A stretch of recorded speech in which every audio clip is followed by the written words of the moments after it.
Today we're going to read a story called The Animals of the East African Savanna Habitat. Some of the vocabulary we're going to hear in our story today. The first word is coexist. Coexist means to live together peacefully. In this picture, you can see these two mammals living together peacefully. Maybe some of you might have a dog and a cat that live together in your house, and they get along for the most part. That means they can coexist. We're also going to hear the word predators today. Predators are animals that hunt and kill other animals. So you can see in this picture that our bear is the predator in this image. We're also going to hear the word hardy. Can you say that word? Hardy means able to survive in tough conditions. A camel is an animal that is very hardy because they're able to survive in the harsh conditions of the desert. And the last vocabulary word we'll hear today is prey. Prey are animals that are hunted by other animals. Can you see who the prey is in this picture? The one that is being hunted? All right, let's get started. Today we're going to take a trip to a different part of the earth, and I want you to pay close attention to how this new habitat is very different than the Arctic habitat, but I also would like you to pay attention to how they are similar. Okay? We're going to be learning about the grassland habitat today. There are many grassland habitats in the world, but today we're going to learn about one in particular, and it's on the yellow part in our picture. And this is the East African savanna. Savanna is another word for a grassland. Rattenborough, your fearless adventurer here to show you something a little different. We've been talking about habitats, the places where plants and animals live, and we've spent time in three of the most extreme habitats in the world: the freezing Arctic tundra, the Arctic Ocean, the scorching Sonoran Desert, and now I've come to a habitat that should be of great interest to you. Some of the most famous animals in the world live here. I'm going to give you a minute to think. What do you see in this image? Can you name three things you see? Well, welcome to the East African savanna. Savanna is another name for grassland, a wide, open, vast stretch of grassland, grass-covered land. You know, you're in a grassland when there is a lot of grass around you, but not many trees or bushes. The East African savanna has very warm weather all year round. However, it only has two seasons, the rainy summer and the dry winter. The plants and animals that live here have to adapt to these two very different kinds of weather in the summer and the winter. Luckily, I brought my umbrella in case it starts to pour. Boy, I can barely see a thing in all this grass. There's so much of it. As the name grassland suggests, grass is the most important plant growing in the savannas. The grasses are very hardy, which means they can survive the tough conditions of their habitat. Long spells of dry, hot weather, as long as heavy rainfall and flooding. The grass has adapted to these conditions by growing very deep roots. Even if the grass above ground is destroyed, the roots underground survive, so the grass can grow back. This grass grows very quickly, as much as an inch per day. The grass in your backyard might take a whole week to grow an inch. Yikes! I'm surrounded by hooves. That's because grass is a food for many of the larger animals like elephants, zebras, gazelles, and antelope. They chew on grass all day long. I don't think grass is all that tasty, to tell you the truth, but these animals depend on the nutrients in the grass to survive. It's all they need to eat. So far we've learned about omnivores, carnivores, and herbivores. I want you to think, what kind of animal are the animals in the savanna that only eat grass? That's right, they're herbivores. It would seem that because so many animals eat the grass in the savanna every day, there wouldn't be much grass left after a while. But remember, this grass grows back very quickly, so there's usually plenty for the different herbivores, like zebras and antelopes, to eat. Grass is not the only important source of food in the savanna. Many animals get their meals from the acacia trees. Giraffes, with their long necks and tongues, are able to eat twigs and leaves from the top of the acacia. Not only are the giraffes' tongues long, they're very tough. It is a good thing, too, because the twigs of the acacia tree are covered with sharp thorns that the giraffes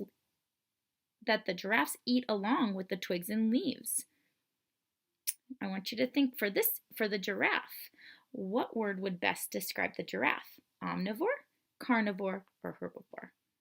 Remember, a carnivore eats meat, so that wouldn't work. That's right. This animal is a herbivore too.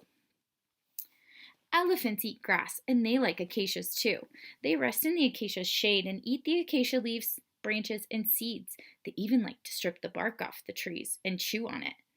Elephants eat grass and parts of the acacia tree. Are elephants carnivores?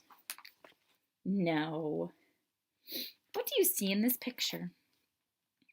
I think this acacia tree might be great to climb and get a better look at the savanna. But don't forget, it's covered with prickly thorns. Ouch! The thorns on the acacia tree are very small and very sharp. Acacias have adapted well to their habitat.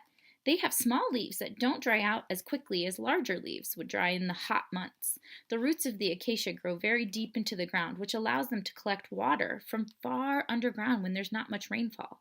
And their sharp thorns help keep some animals from eating too many of the branches. These trees are right at home in this habitat. Animals living in the savanna have adapted to their habitat in many ways. Some animals, like the giraffe, have long, powerful legs so they can quickly run away from predators. Animals that hunt and kill other animals. Their long legs also help them to travel long distances searching for food. Can you imagine a rat like me keeping up with a giraffe or a zebra? Not a chance! Now, there's a little bird that's been sitting on this giraffe the whole time I've been watching. This is the oxpecker. Oxpeckers perch on the backs of large animals. The oxpecker will use its sharp claws to hold onto the giraffe, who will hardly even know it's there. The giraffe and the oxpecker coexist. Remember that word? When two animals coexist, it means they live together peacefully. The oxpecker feeds on the fleas and the ticks living on the giraffe's body and warns the giraffe of any predators that might be trying to sneak up on it. In turn, the giraffe will let the oxpecker live on its back and provide the oxpecker food, fleas and ticks, shelter, and the protection from predators. The oxpecker will spend most of its life on the giraffe's back. What a partnership. So here I am, back in all this tall grass, and I bet you recognize this black and white stripes of the zebra I've just run into. Zebras are especially adapted to living in the savanna. They have strong, long legs that make them very good at outrunning lions and other predators. And the stripes on the zebra's legs and body don't just make it look pretty, they camouflage the zebra against the grass so that the predators can't see it. Zebras eat grass on the savanna, so they are herbivores. Do you know what camouflage means? Over there I can see the largest land animal in the world. Can you guess what it is? This African elephant is very big and eats up to 400 pounds of trees and grasses every day. That's about the same amount of weight of 9 first graders. African elephants are adapted to the hot weather in the savanna.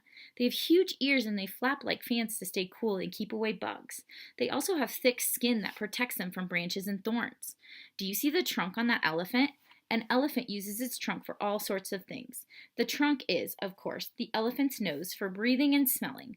But the trunk is also used like a hand for lifting things, gathering food, and even holding on to other elephants' tails. Baby elephants or calves use their trunks to grasp other elephants' tails to keep them from wandering away from the rest of the herd and getting lost. Elephants also use their trunks to drink water. They suck up the water with their trunks and then put the water from their trunk into their mouths. They also use their trunks like a hose for showers and playtime. These animals are lions. Lions live in groups called prides. The females or lioness do most of the hunting. They are carnivores that hunt zebras, elephants, and all kinds of other animals in the savanna. Most groups of lions have just one or two male lions. The male lion is huge and incredibly strong. It has a furry mane, powerful jaws, and fearsome claws. Unless this lion meets a stronger lion, no other animal in the savanna habitat can match the lion's strength and power. Animals that are hunted by predators are called prey. One of the lion's favorite prey to hunt and eat are zebras. Zebras try to use the camouflage of their stripes to hide in the grasses of the savanna so the lions will not see them. Up at the top of this tree, I can see and hear birds that are waiting for the lions to finish eating so they can have dinner. These birds are called vultures. A vulture is a scavenger, which, as you have learned, is an animal that eats leftovers. All of the animals and plants you learned about so far are part of something we call the food chain, which is illustrated in this image. What do you see at the bottom of the picture? Yeah, that's right. It's the savanna grass. The arrow points from the savanna grass to the zebra because the zebra eats the grass. The next arrow points from the zebra to the lion because, you guessed it, the lion eats the zebra. The next picture after the lion is a picture of soil because eventually the lion dies and its body becomes part of the soil. Then more grass grows out of the soil and that starts the chain all over again. So a food chain is the relationship of living things as food sources for other living things. Next, I think we should head to a habitat that's a bit closer to home and explore some plants and animals that might look quite familiar to us. But for now, I'm going to check out some more wildlife. I'll see you later.